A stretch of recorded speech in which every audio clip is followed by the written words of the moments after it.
Indija. Zdaj kolesarim tukaj že več kot 2 meseca in moram reči, da je država polna nasprotij. Ali se mi zgodi kaj v dnevu, ki mi bo polepšal cel teden, ali pa se mi zgodi kaj, ki mi bo poslabšal cel dan, vmes ni drugega. 2 dni nazaj sem imel en prelep dan. V mali vasi Artuna sem se ustavil za 5 sekund, samo da posnamem en mali video. In zraven mene se je ustavil moški, Goru, in me povabil na čaj domov. Ker sem imel časa v dnevu še dovolj, ko je bila šele 11 zjutraj, sem rekel ja in čez 5 minut sem že spoznaval njegovo celo familijo. Evo, sem kolesaril v eni mali vasici in pol me je prijatelj Gorom, me je povabil na čaj. Idemo zdaj. Spoznamo tukaj 50 ljudi, kar prihajajo in super.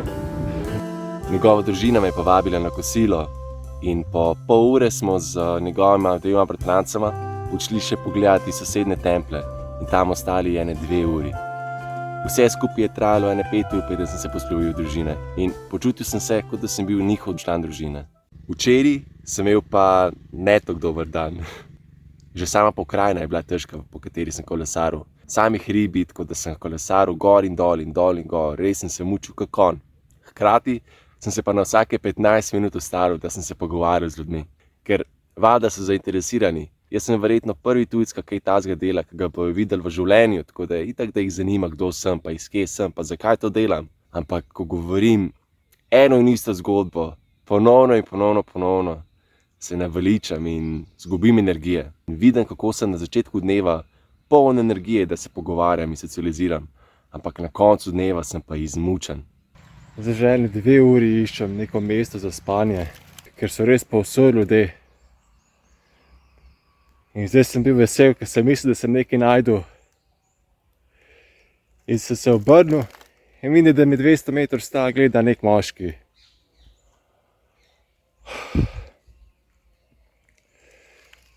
Indija res je lepa država, pa so dobri ljudje. Ampak mi ni na vrhu najboljših držav. Zdaj ne vem.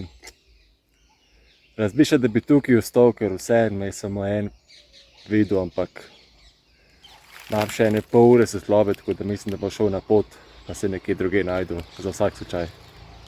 Evo, zdaj sem pol ure še kolesaril, pa sem se nekaj našel. Ni perfektno, sploh ne, ampak mislim, da za to noč bo v redu. Spet sem si našel neko polje.